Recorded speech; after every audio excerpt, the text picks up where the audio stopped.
Hello and welcome to the Come to Christ podcast. My name is Charlene Nelson and I'm your host, and today I'm here with my good friend Lyndon Unger. So we've known each other for, it's about 12 years. 12 years, yeah. We can always time it because our kids were born At the same time. like just a few weeks apart. Yep. And then, I met you guys when they were both babies. Yeah, our first Tobias borns. was a baby. And, yeah. Yeah. So we like to hang out and have our kids run wild, as they always have. Yes. Our two forces of nature that combine into quite the hurricane. It really is. Yeah. Yep. So do you want to just kind of tell the guests a little bit about who you are? So we know each other from church, and I came out to church where you were. Yeah. 12 years ago, and I was brought in as a planting pastor, and we were going to be planting church in a nearby community. And then that got hijacked because I ended up getting really sick, and then I stepped down from that for a while, and then we've just been friends ever since, going to church together and studying and talking, and we're both kind of theology nerds. We are definitely that. And you trained at Master's Seminary. Yes, I'm a Master's Seminary grad, also a Briarcrest grad. So I did my undergrad at Briarcrest, went to Master's and finished my MDiv there. Yeah. And then came back and have been working in the Western Canada. I've spoken around places, talking to churches, doing consulting work. I do, like the church you go to now, I help set up, wrote the Constitution and bylaws and all that kind of stuff, and help set everything up for that. And I do pulpit fill around the valley, and I've written a bit, and you had your blog, The Mennonite, right? Yeah, it was Watch Your Life in Mennonite.wordpress.com. It was Watch Your Life in Doctrine Closely, and then I also got drafted to write for the Cryptic. Yeah, that's right. For like 2 years. Yeah, I remember reading. I think I read most of your stuff. So go you. So go me. Okay, so today we're gonna get into Revelation, and we decided that we're gonna kind of do an introduction, right? You want to kind of explain what you were thinking? Well, sure, because obviously end times is one of those things that everybody loves to talk about, everybody likes to fight about, and everyone has tons of opinions. And often people, when they face the book of Revelation and they think about it, it's very intimidating. Yeah. It's very cryptic. And a lot of opinions are based on almost nothing. Right? Yeah, and most people who talk about the book of Revelation on YouTube are crazy. Mm-hmm. I've noticed. Yeah. Yeah, there's a lot of people on YouTube who have lots of opinions. Yeah.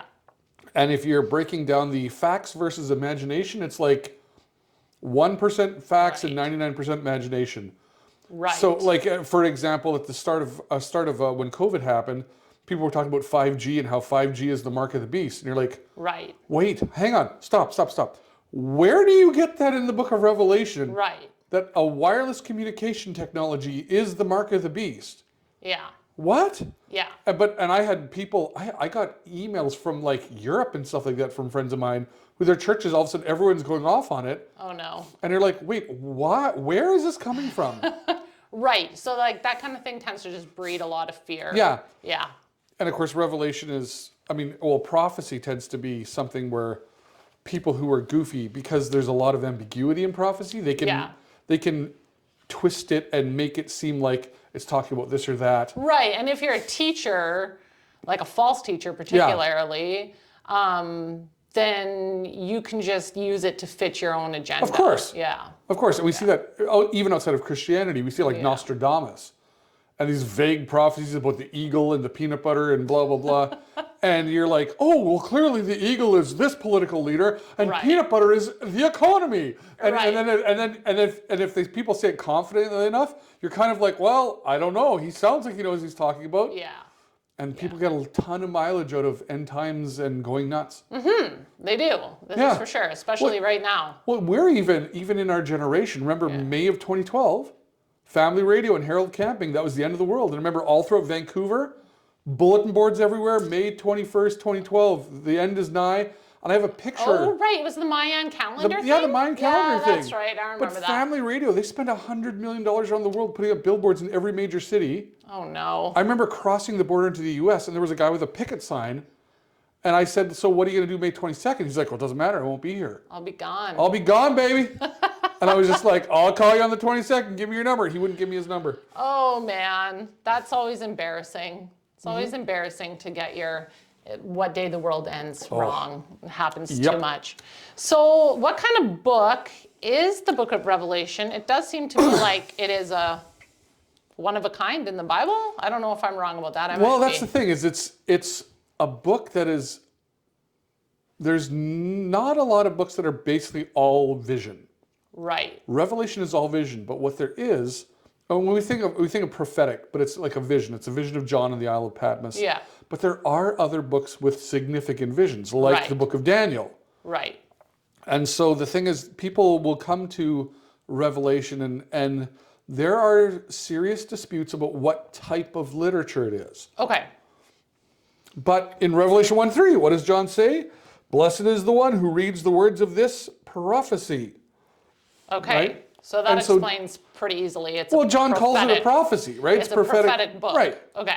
And then people will say, well, there's different types of prophecy and blah, blah, blah. But still, in prophetic language, or in prophetic literature, specifically vision literature, yeah, there's use of symbols and there's use of figurative language and whatnot. And that's where people go all over the place. And would it be fair to say that this book is primarily, I mean, the way I come to it is this is a book about what is to come at the end. Yes.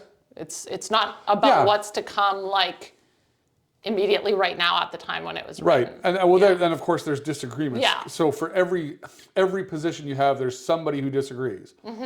And so there is a disagreement about when it was written, and then of course whether it's reflective of the church era of John's day and what's happening immediately. Right. Because you've got those first 3 chapters, you know, that are talking about churches that really existed at that time. So, I mean, that's pretty clear. That had that audience in mind. But, you know, as you move on from there. Well, as we get into Bible history too, it's more kind of, there's a limited argument to be made that John wrote it very early. Most of church history and most of our, like the literary references we have to it would see it as a book that's roughly, the date is like 90 AD. Okay. Like in that ballpark, so that people would say the sack of Jerusalem in 70 AD happened. Right. That happened after the book of Revelation was written, and Revelation foretells that. Interesting. So they would see John written in the 60s. Oh, so you kind of have to have your stance fit with that. Right. Yeah. Okay. And that's part of the interpretational thing, is if you assume it was written in the 60s and it's referring to immediate future, then all of the language and everything in there you have to interpret according to that framework. So do you think there's something to be said for, like, when I prepared for us like meeting and talking, I kind of read through Revelations, and some of it I read like over and over again, and I kind of mentioned to you I didn't read any commentaries. Right. Not that I think there's anything wrong with commentaries. Of course, they're super helpful, but I did kind of feel like there's something to be said for just reading the book just naturally as it is laid out. Right. You know, so I kind of wanted to ask you about that. Like, do you think there's something to be said about, you know, people coming to it with already their own understanding or their own end times or whatever it is, and then they're kind of reading all that into? Well, sure, and that's we have that in everything. In Christianity, in every topic, we would have what we call eisegesis, right? Eis meaning into. We read into the passage, and exegesis, ek meaning out. Right. So we read out of the passage, and that's something that we constantly are doing as Christians, where we have our whatever our preconceptions are. Pick your issue, you know, women's head coverings, or the use of drums in the church, or Arminianism, Calvinism, or whatever it is, and we'll go with those assumptions. And then when you read a passage, you can't help but color it. Yeah, right? For sure, because it just makes you uncomfortable if it doesn't fit for sure. your view. And so, like, just the other night, I had a discussion with a friend, and it was about Hebrews chapter 6, and it's whether Hebrews chapter 6, 4-6 is talking about whether Christians can lose their salvation or not. Oh, okay, yeah. And of course, my friend was an Arminian who believed that was already very explicit in the scriptures. And so my friend was like, well, obviously Hebrews 6, 4-6 is saying this about Christians losing their salvation, whereas I'm Calvinistic in my soteriology, and I kind of also, I theologically don't have that as a category in the first place. And then secondly, when I read the passage, of course it colors how I read the passage. Right, yeah. It is something that we can't, in a sense, help. Yeah. But we have to be aware of it. And I Right. think almost it's like when you approach the word, you approach it with a sense like your heart is open towards the Lord and Of course. towards His, spirit enlightening you and bringing you to understanding, right? And also, as Christians, we're in a constant process of Romans 12, 1 and 2, of renewing our minds, of coming before the Lord and having whatever our assumptions are and being challenged and then be willing to question that, right? For sure. That's why it's great to talk with people that you disagree with, Oh, too. sure. Because they'll push you a little bit and you push them back a little bit. And Well, as much as we don't like to admit it in the moment, they sometimes make good points. And, of some of course. even if we're correct, we might have a stupid idea in the midst of we're generally correct, but we have some bad ideas on whatever the issue is. Yeah. And that's uncomfortable, but it's also good to refine and realize, okay, well, maybe that's actually, they made a good point there. Maybe that's true. Right. And I was assuming this verse meant this and it doesn't. Yeah, of course, for sure. So do you think it's accurate to say the book of Revelations is a challenging book? Yes, for sure. Yeah. Yeah, and I would say, of course it's challenging.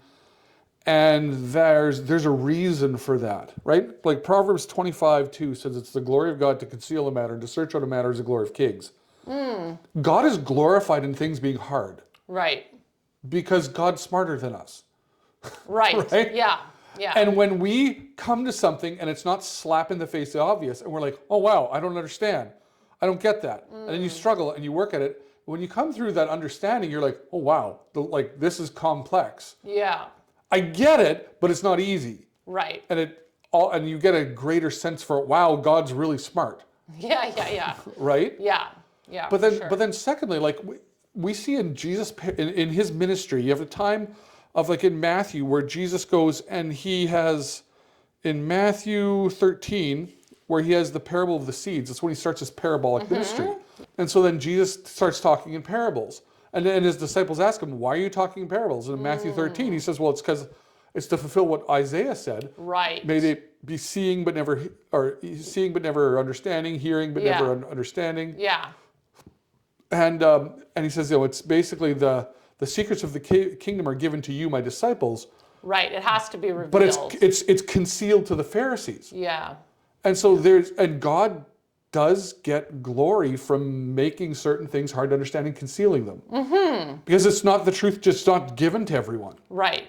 Yeah. So in other words, it's okay for us to have to work at it. Yeah. Well, even like Peter says that about Paul's writing in 2 Peter, at the end of 2 Peter. That's right. Yeah. Like some of his stuff hard is, to understand. and it's just, he's a contemporary. They speak the same language. They live in the same Right. culture. And Peter's like, sometimes Paul's really hard to understand. Yeah. Right? Fair. Yeah. And so it's like, yeah, that's true. But Paul writes about some heavy stuff. Yeah. He's explaining things that other people had never even known. Totally. Right? Yeah. And so it's hard to unpack all this. Yeah. How a Jew is like trying to explain, okay, well, this is how the law works. This is how Christ works. This is why Christ is actually like the Lamb of God who takes away the sin of the world, like the Day of Atonement and all of this. And he's our kinsman redeemer. Yeah, this was all new. This was all new. To them. Yeah. And but of course it makes sense.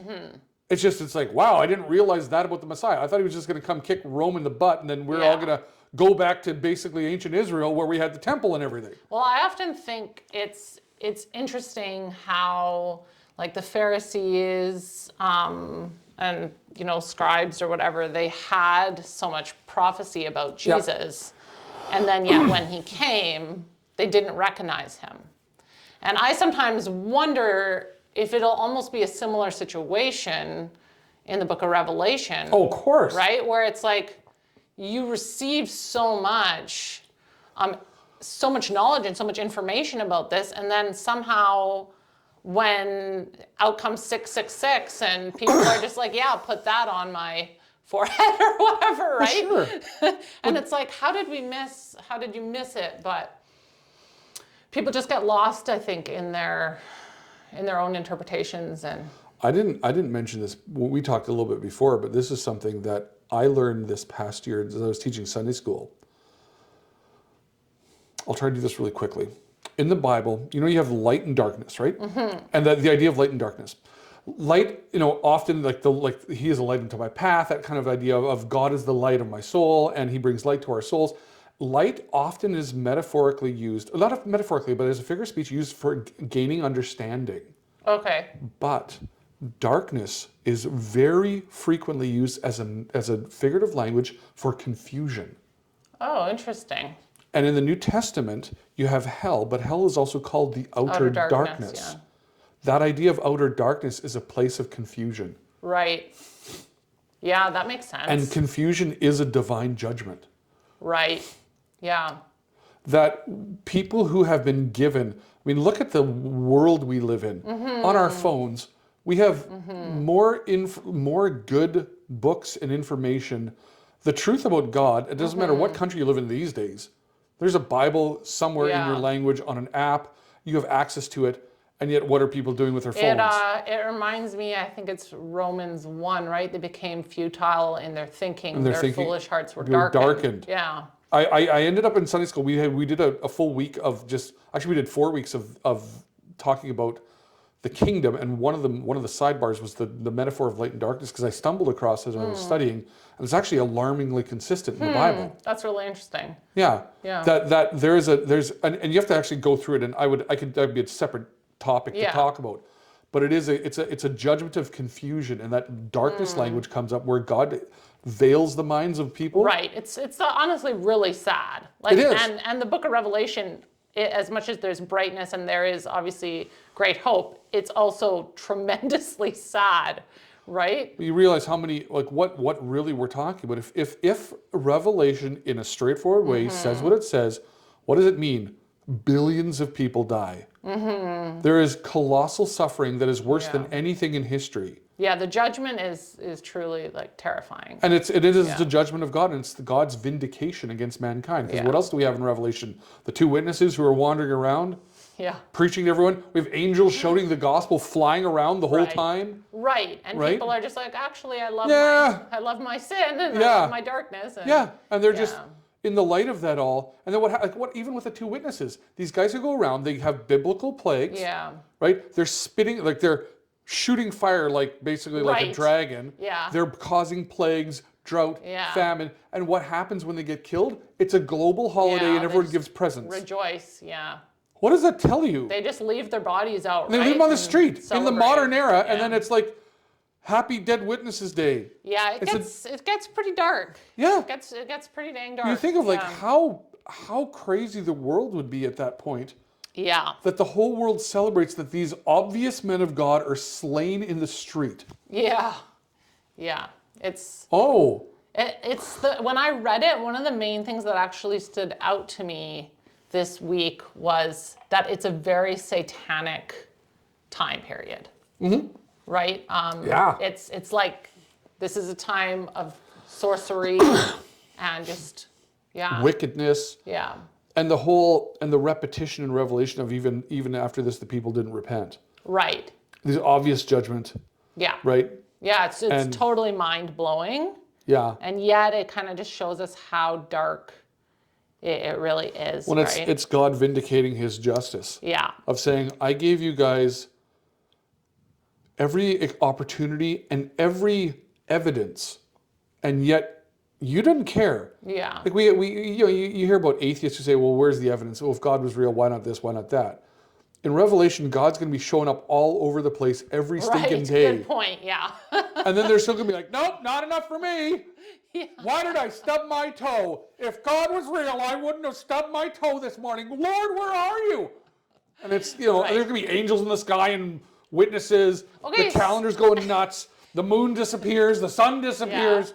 So that kind of brings us into, I think, like the next subject, which is kind of talking about the different types of language that's used in Revelation. Sure. Angels makes me think of that because there's a lot, like, as far as on God's end, you've got Jesus, you've got these horsemen, you've got a lot of angelic activity happening, and when I read that, I take that pretty literally. Like there's gonna be angels, but so it's interesting because it occurs to me that you can't pick and choose what you want to take literally, No. And so how do you go about like figuring this out? So when you're talking about, what is something figurative language and when it's not? right? Or how do you know something is figurative language? I mean, there's two fairly simple rules. Number one, I mean, people have probably heard this. If the plain sense makes sense, don't seek another sense. Okay. Right? So if I say about myself, I am tied with bleach. And you're like, what? Well, it doesn't make sense. What do you mean you're tied with bleach? Clearly, you're not saying you're detergent. You're not laundry soap.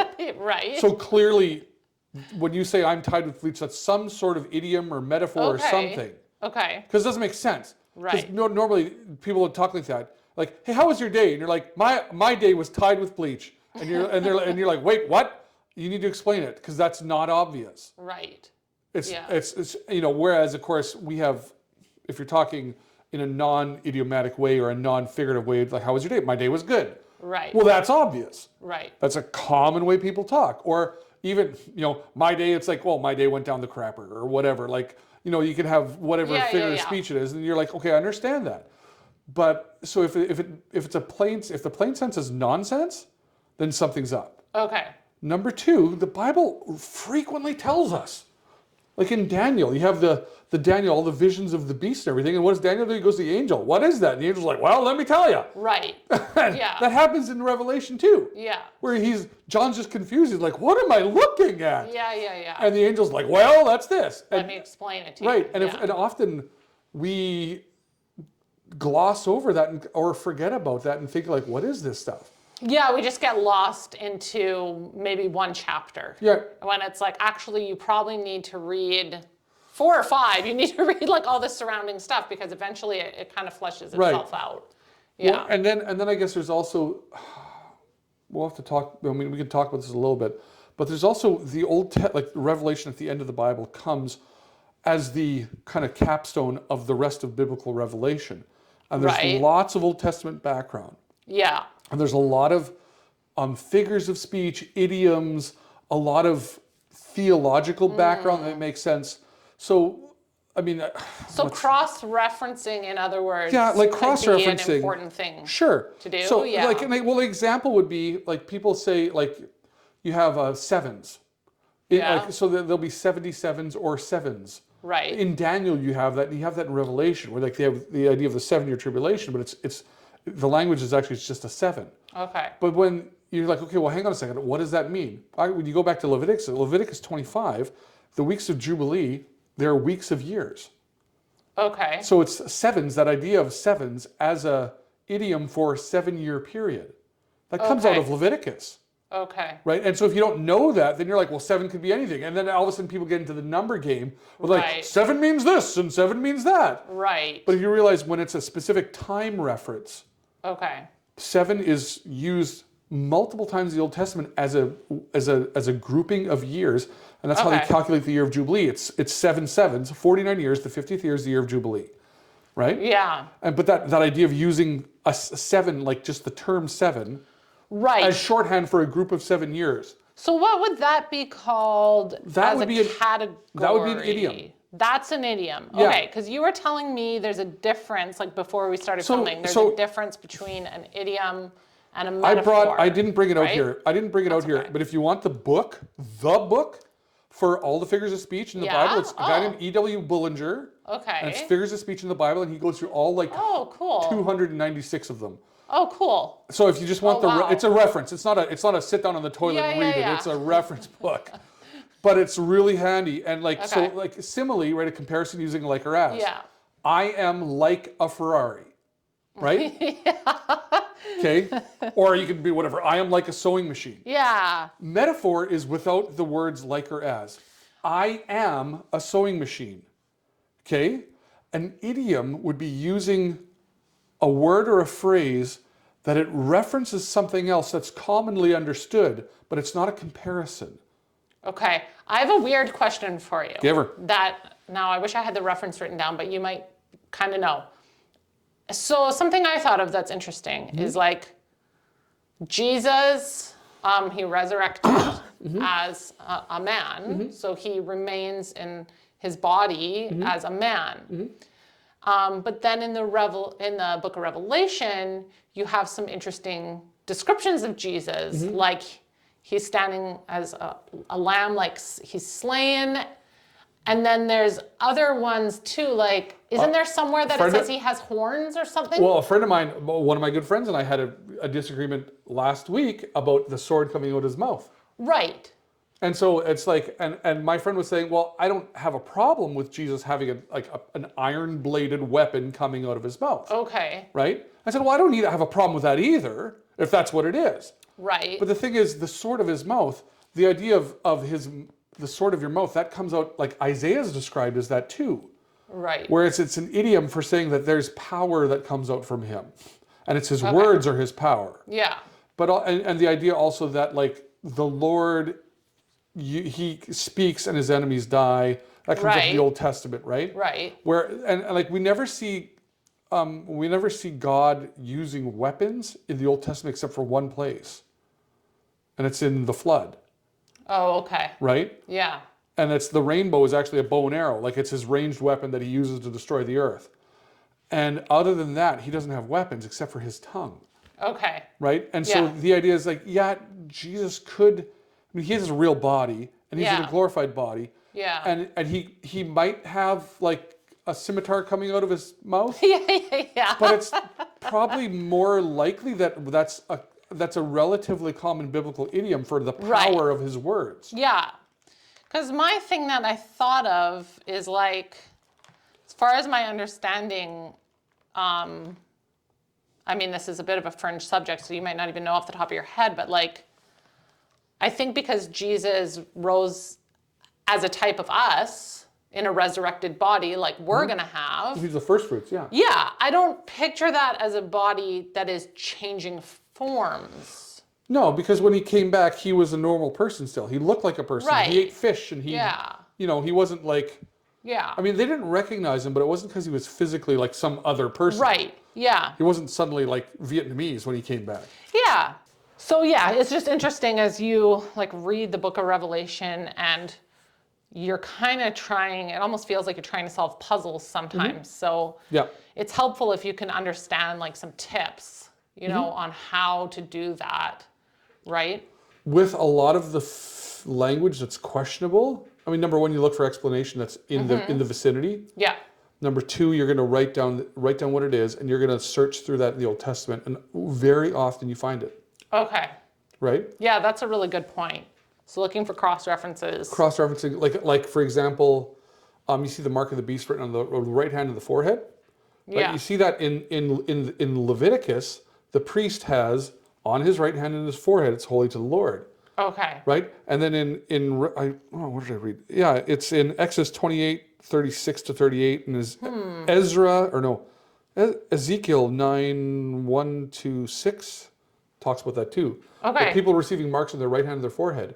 And it's a mark of possession. So when you see that, you're like, okay, that makes sense. It's like you're consecrated. You're right. It's like, so you're are set apart for God. Or for the beast. Well, and in Revelation 7 and Revelation 9, it comes up that the people who are marked for the Lord, the plagues don't touch them. Right. They have the mark of the Lord.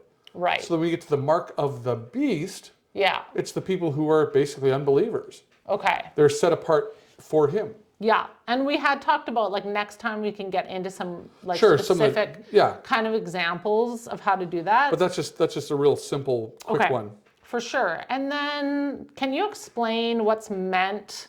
Because I've heard the word apocalyptic language used to kind of just almost brush off the whole book of Revelations, where it's like, oh, that 144,000, that doesn't really matter because it's apocalyptic language and whatever. And you're kind of like, okay, but if it doesn't matter, like, then why does Revelation 21 matter? Because you would like to think there's a new earth that's really coming.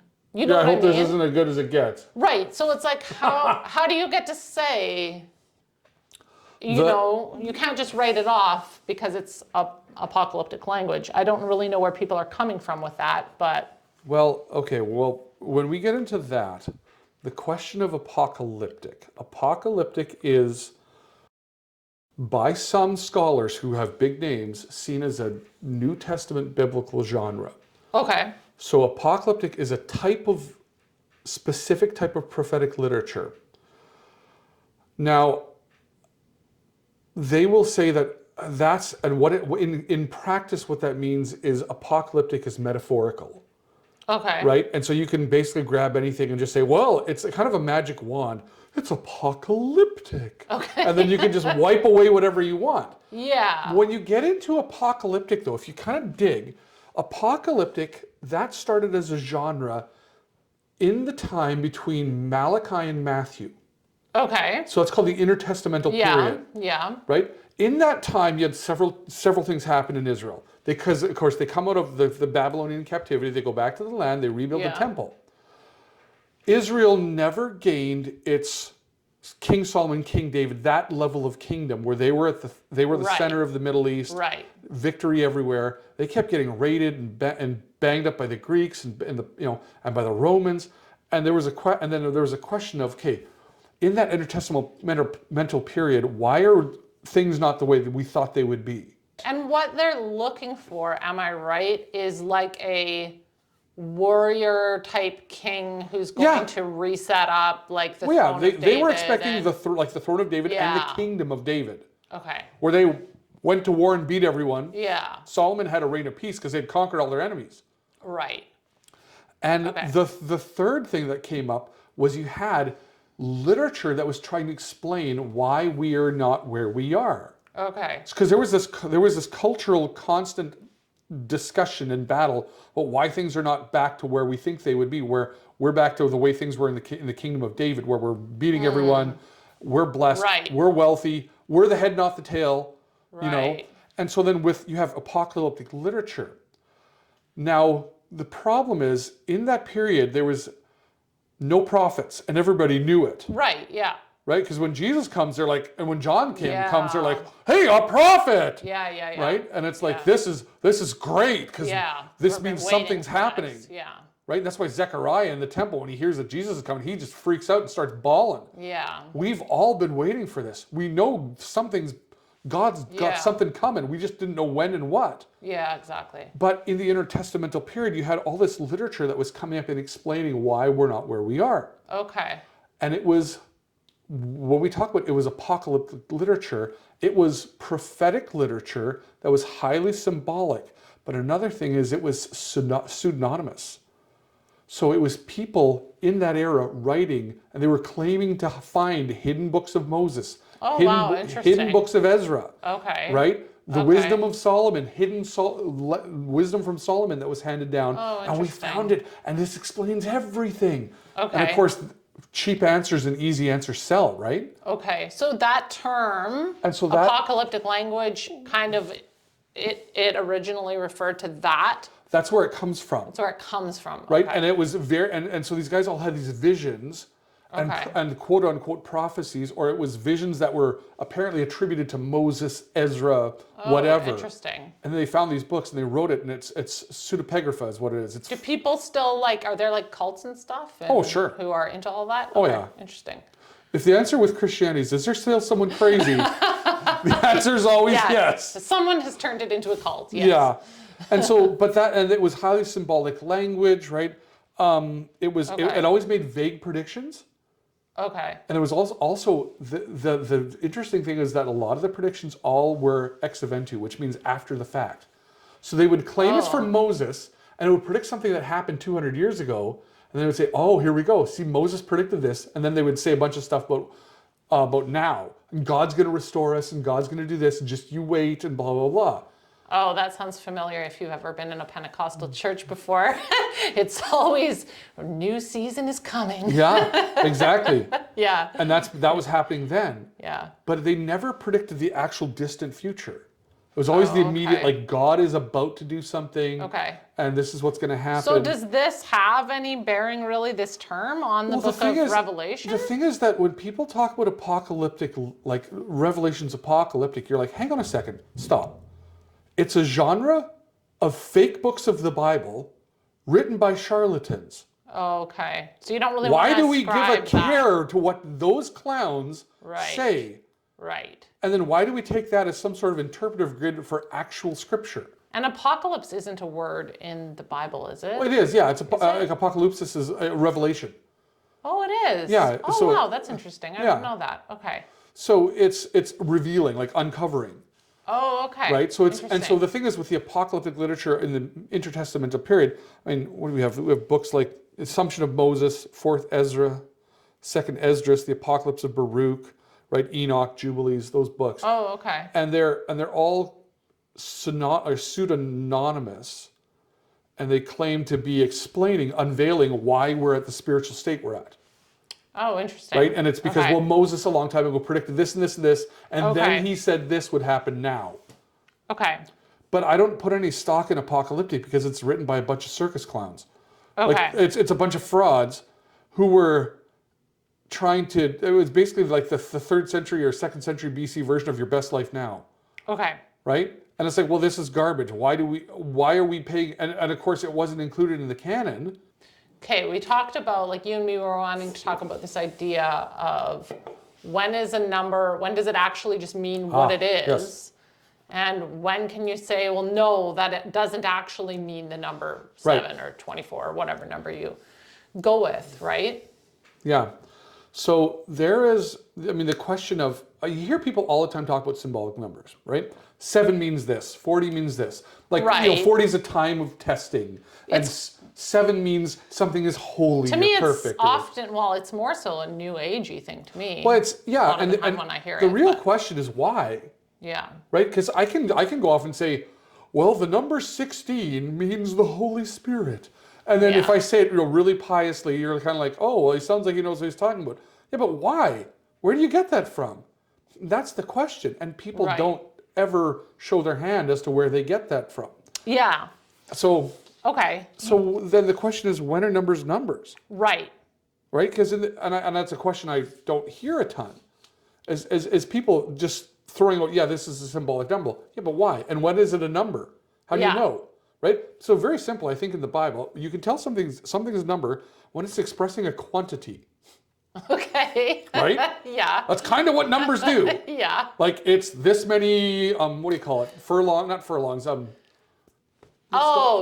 know what you're. What is that again? I keep forgetting. Handbreadths and then the middle finger to the elbow. Oh, the word escapes me. Anyways, it's X number of this or 52 long, or he got 6 dozen goats. And you're like, 6 dozen goats, that sounds like it's an actual quantity of goats, not metaphorical something or other, right? Yeah. He was in they were in the wilderness for 40 days. Okay, it sounds like they were there for 40 days. Right. It's not really a mystery. Not 6,000 years, and it was a time of refinement. Yeah. Right? Okay. And so numbers expressing a quantity, numbers describing a sequence. Yeah. 1st, 2nd, 3rd, 4th, 5th, 6th, right? Okay. 7th son of so-and-so. Right, like the generations and stuff like that. Yeah, like that's describing a sequence or an order of a sequence. Okay. A place within a sequence, right? Yeah. And when it's a number when it's a sequence or when it's referring to a quantity, and it's not a number, but it's not really a metaphorical or a symbolic number when it's in an idiom. Right? Okay, can you say that for me again? So it's not a symbolic number when it's in an idiom. Okay. Right? So a numerical idiom would be. You want me to throw one at you and you can tell me if it is one? Yeah. Well, I was curious about the 7 spirits of God. That might be a heavy one to get into for you, though. So that one, it could be an idiom of the 7-fold Spirit of God, but I actually think it's the 7 spirits of God because of the 7 churches. Oh, okay. Because it's the Spirit, it's not separate spirits. So it's as in like the Spirit in which he's speaking to the 7 churches? Yeah. Is that more what you were thinking? Okay. That's kind of like, it could definitely be that. Okay. I mean, but there's like numerical idioms maybe being like 7 sevens. Okay. Like the weeks of years, like they're used to calculate the year of Jubilee. Or what about like when Jesus said, you got to forgive somebody 70 times 7? That's what he said. Well, yeah, right? that could be an idiomatic use of numbers. Yeah. Where it's not actually meaning 490. Right. Jesus doesn't actually mean you have to forgive 490 times, then 491 you're good to like, you're not forgiven, buddy, go away. Yeah. But it's more an idiomatic use of numbers. More like, you got to forgive indefinitely. Like I was thinking today, like we can think of in English, what's a common numerical idiom is 420. Okay. right? It's the number 420, but it refers to drugs. Yeah, your marijuana time. Yeah. Yeah. Right? And it's like, and everybody kind of knows it's kind of common. Right. So nobody thinks it's like 420. They look at their watch like, what is happening at 420? Yeah. Everybody kind of knows you're like, hey, 420, eh? And they're like, oh yeah, I'm going to 420 tonight. If you're 15 and hanging out at the skate park, that's what's happening. That's what time it is. It's 420. Okay. Right? Do you want to go through a couple of these? Like I had written down a couple of these numbers. If we could kind of go through if you want. Like we could talk about the 144,000 and just look at it. Yeah. And so they mention it. It's mentioned in Revelation 7. Mm-hmm. The 144,000 sealed. Mm-hmm. Yeah. Ooh. And there's quite a lot of specifics there. It's telling you there's 12,000 from each of the tribes. Right. So if we read Revelation, like Revelation 7, after this I saw 4 angels standing in the 4 corners of the earth, holding back the 4 winds of the earth, that no wind might blow on earth or sea or against any tree. Then I saw another angel ascending from the rising of the sun and the seal of the living God, or with the seal of the living God, and he called with a loud voice to the 4 angels who had been given the power to harm the earth and the sea, saying, do not harm the earth and the sea or the trees until we have sealed the servants of God on their foreheads. And there's that sealing on the foreheads. Yeah. And I heard the number sealed, 144,000 sealed from every tribe of the sons of Israel. 12,000 from the tribe of Judah, right, were sealed. Yeah. 12,000 from Reuben, 12,000 from Gad, 12,000 from Asher, Naphtali, Manasseh, Simeon, Levi, Issachar, Zebulun, Joseph, and Benjamin. Yeah. Right? And then after that I looked, and behold, a great number that no one could number, from every nation, from all tribes and peoples and languages, standing before the throne of the Lamb. Okay, going there, so what do we have in that passage? We have specific numbers of 12,000. But then not only that, afterwards, it's a great multitude that no one could number. Right. So it's a larger quantity. Right. Which suggests to me that the numbers in like verse 5 through 8 with all the tribes are probably quantities. Right. Yeah. I know, call me crazy, but... Well, looking at it, just plainly reading, it doesn't seem like there's anything here to infer that it's not talking about a literal 144,000 people who are actually from the tribe of Israel, not from a figurative tribe of Israel. Well, that's the question, right? If it's figurative, then how do you unpack the metaphor? What is it then? And then why would you make the effort to mention the specific tribes? Right. But the thing that is so confusing is that people do. Of course. Do that. Right. And they do. And it's a question of what in the text, if I say I brought 120 dozen buns to church, and 1 dozen is for this family, 1 dozen's for that family, and whoever hears that and is like, what does he mean by that? Yeah. What? Those can't be literal families. No. It must be figurative. It must be, it must be like the types of the family, and he wants to give some buns to parents who are overworked, and some to parents who homeschool, and some to parents who do this. And it's like, no, it's actually those families. So do you think, well, maybe that's a whole nother topic. I mean, I guess people can get tripped up for all kinds of reasons, right? I mean... but there's multiple things in the passage. It's like, number 1, there's names and quantities. Number 2, it's kind of set against verses 9 and 10. We have this enormous crowd, which is uncountable. So when you have a metaphor and then compared with an uncountable number, they could be the same thing.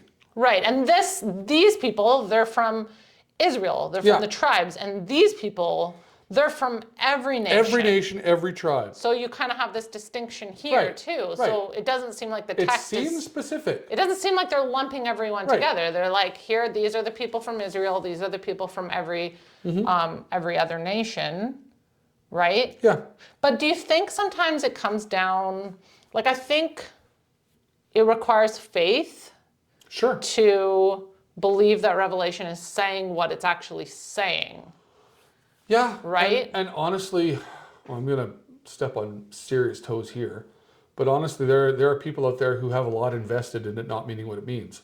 Right. Because they're celebrity pastors, they're people who have invested in whatever that theological system is. And just even with this, if you've got, Israel's not Israel, Yeah, like the church is Israel. Yeah. Well, then what do you do with this? I don't understand. Like, what's Right. it there for then? Well, that's the thing is, yeah, and that it becomes this like whack-a-mole of metaphors.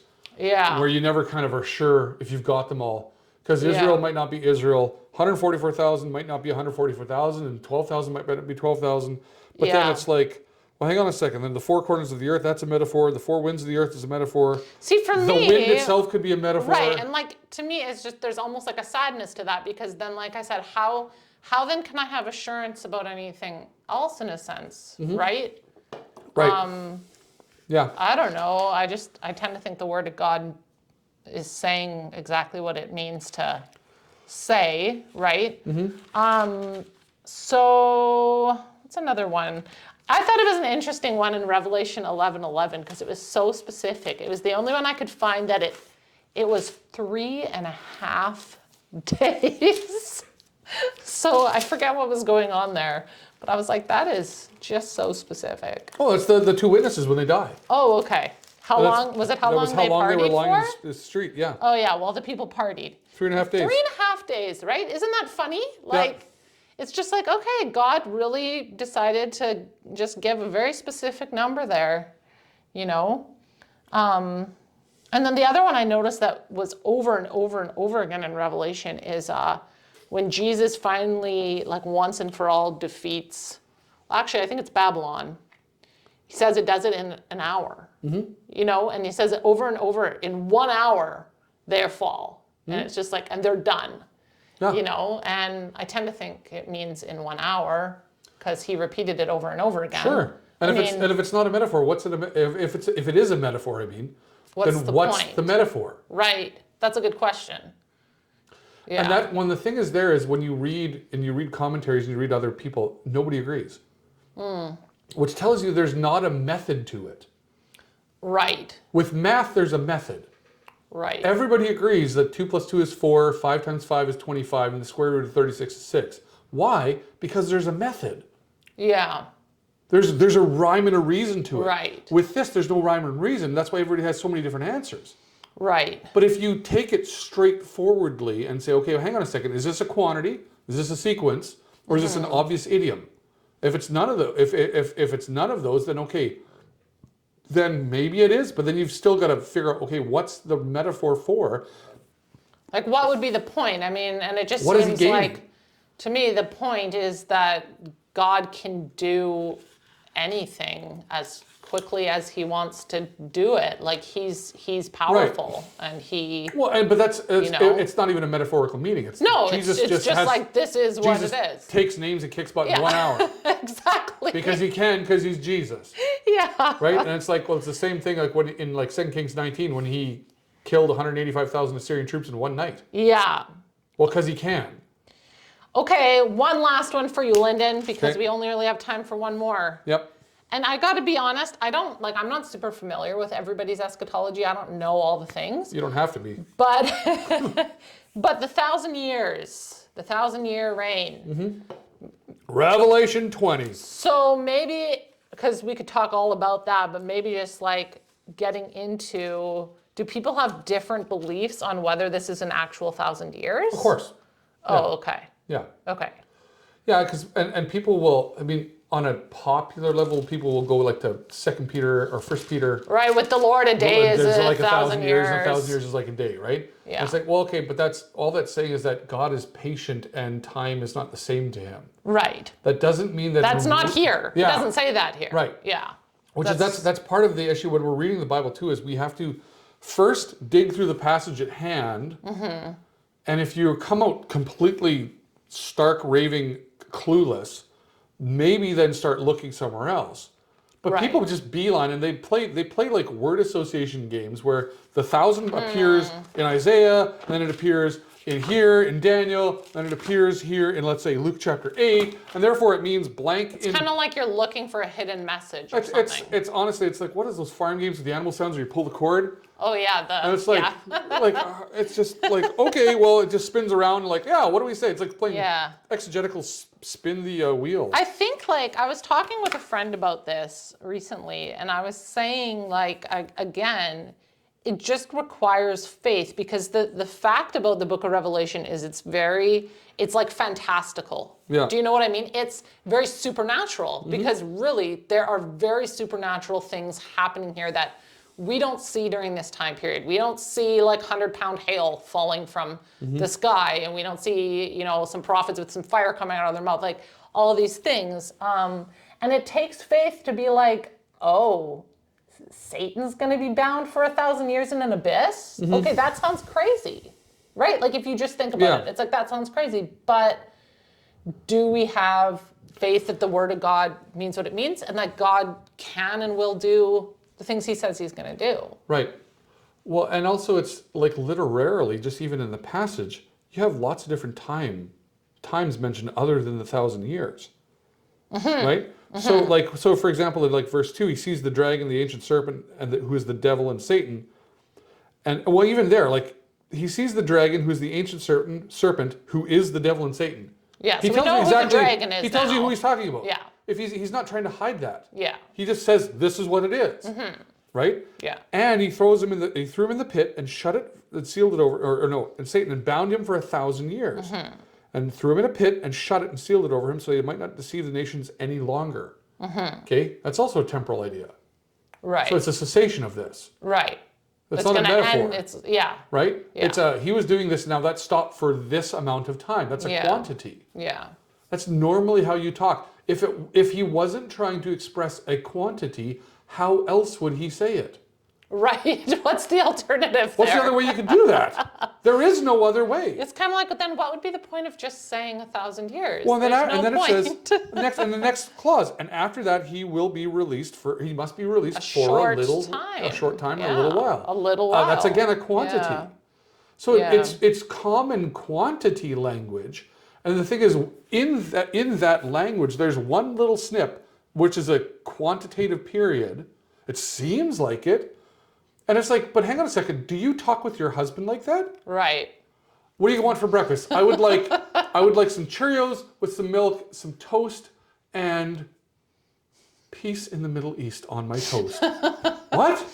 No, nobody talks like that. You don't use a bunch of non-figurative language and throw a figurative language in there. You don't jump all over the place. Just to make things spicy. Yeah. No, that's like horribly confusing. Yeah. Yeah. I like the straightforward reading of it, which again, like we said, that doesn't mean it's easy. No. Right, because it's not easy. No, it's not easy.